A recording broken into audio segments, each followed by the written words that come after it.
Hi Decant family, it's Principal Coté back with our October book of the month. And this book is very timely because this book talks about friendships. Well, actually, it talks about enemies, but I think there's some really good lessons to learn here about friendship as well. So as the first 6 weeks ends, I know that many of you have made lots of new friends.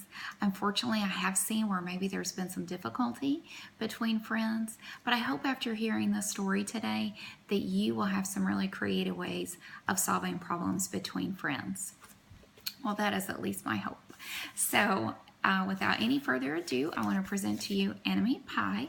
This book is written by Derek Munson and illustrated by Tara Callahan King.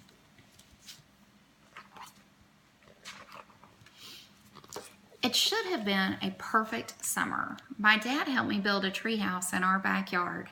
My sister was at camp for 3 whole weeks, and I was on the best baseball team in town.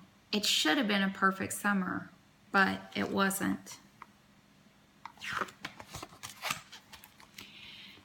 It was all good until Jeremy Ross moved into the neighborhood right next door to my best friend Stanley. I did not like Jeremy Ross. He laughed at me when he stroked me out in a baseball game. He had a party on his trampoline, but I wasn't even invited. But my best friend Stanley was. Jeremy Ross was the one and only person on my enemy list. I never even had an enemy list until he moved into the neighborhood. But as soon as he came along, I needed one. I hung it up in my treehouse where Jeremy Ross was not allowed to go. Dad understood stuff like enemies. He told me that when he was my age, he had enemies too. But he knew of a good way to get rid of them. I asked him to tell me how. Tell you how? I'll show you how, he said. He pulled a really old recipe off the kitchen shelf. Inside there was a worn-out scrap of paper with faded writing. Dad held it up and squinted at it. Enemy pie, he said, satisfied. You may be wondering, what exactly is in an enemy pie? I was wondering too. But Dad said the recipe was so secret he couldn't even tell me. I decided it must be magic. I begged him to tell me something, anything. I will tell you this, he said. Enemy pie is the fastest known way to get rid of enemies. Now, of course, this got my mind working. What kinds of things, disgusting things, would I put into a pie for an enemy?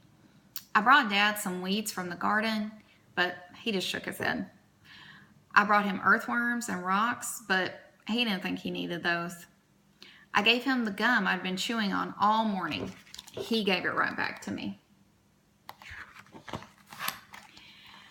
I went out to play alone.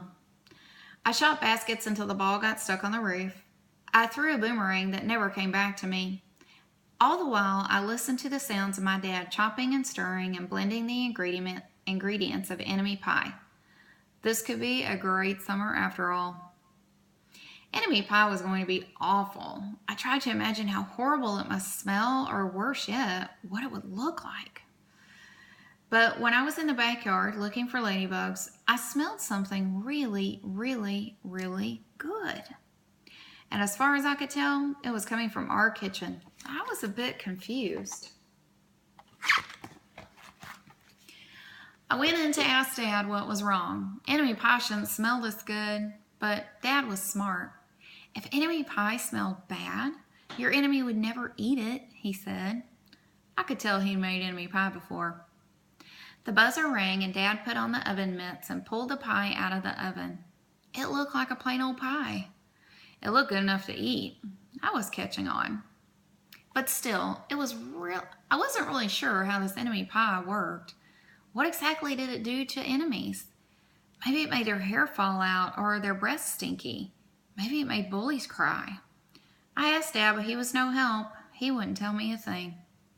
But while the pie cooked, he filled me in on my job. He talked quietly. There is one part of enemy pie that I can't do. In order for it to work, you need to spend a day with your enemy.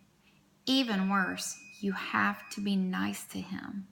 It's not easy, but that's the only way the enemy pie can work. Are you sure you want to go through with this? Of course I was. It sounded horrible. It was scary, but it was worth a try. All I had to do was spend one day with Jeremy Ross. Then he'd be out of my hair for the rest of my life. I rode my bike to his house and knocked on the door. When Jeremy opened the door, he seemed surprised. He stood on the other side of the screen door and looked at me, waiting for me to say something. I was nervous. "Can you play?" I asked. He looked confused. "I'll go ask my mom," he said. He came back with his shoes in his hand. His mom walked around the corner to say hello. "You boys stay out of trouble," she said, smiling. We rode bikes for a while and played on the trampoline. Then we made some water balloons and threw them at the neighbor girls, but we missed. Jeremy's mom made us lunch. After lunch, we went over to my house. It was strange, but I was kind of having fun with my enemy. He almost seemed nice. But of course, I couldn't tell Dad that since he had worked so hard to make that enemy pie. Jeremy Ross liked my basketball hoop. He said he wished he had a hoop, but they didn't have room for one. I let him win a game, just to be nice. Jeremy Ross knew how to throw a boomerang. He threw it and it came right back to him. He threw it and it went over my house. I threw it and it went over my house and into the backyard. Then we climbed over the fence to find it. The first thing Jeremy noticed was my treehouse. My treehouse was my treehouse. I was the boss. If my sister wanted in, I didn't have to let her. If my dad wanted in, I didn't have to let him. And if Jeremy wanted in, "Can we go in?" he asked. I knew he was going to ask me that, but he was the top person, the only person on my enemy list. And enemies aren't allowed in my treehouse. But he did teach me how to throw a boomerang, and he did have me over for lunch, and he let me play on his trampoline. He wasn't being a very good enemy. "Okay," I said, "but hold on." I climbed up ahead of him and tore the enemy list off the wall. I had a checkerboard and some cards in the treehouse, and we played games until my dad called us down for dinner. We pretended we didn't hear him, and when he came up to get us, we tried to hide from him, but somehow he found us. Dad made us macaroni and cheese for dinner, my favorite. It was Jeremy's favorite too. Maybe Jeremy Ross wasn't so bad after all.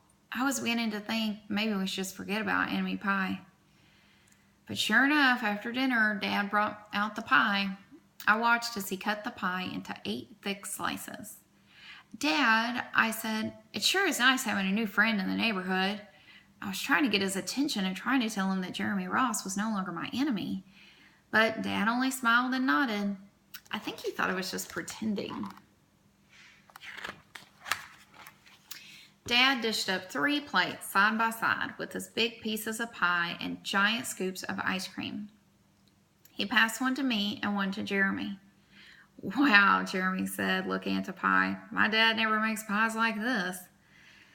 It was at this point that I panicked. I didn't want Jeremy to eat enemy pie. He was my friend. I couldn't let him eat it. "Jeremy, don't eat it. It's bad pie. I think it's poisonous or something." Jeremy's fork stopped before reaching his mouth. He crumpled his eyebrows and looked at me funny. I felt relieved. I had saved his life.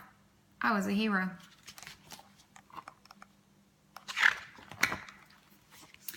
"If it's so bad," Jeremy asked, "then why is your dad already eating half of it?" I turned to look at my dad. Sure enough, he was eating enemy pie. "Good stuff," he mumbled through a mouthful. And that was all that he said. I sat there watching them eat enemy pie for a few seconds. Dad was laughing. Jeremy was happily eating. And neither of them was losing any hair. It seemed safe enough, so I took a tiny taste. Enemy pie was delicious. After dessert, Jeremy rode his bike home, but not before inviting me over to play on his trampoline in the morning. He said he'd teach me how to flip. As for enemy pie, I still don't know how to make it. I still wonder if enemies really do hate it, or if their hair falls out, or if their breath turns bad.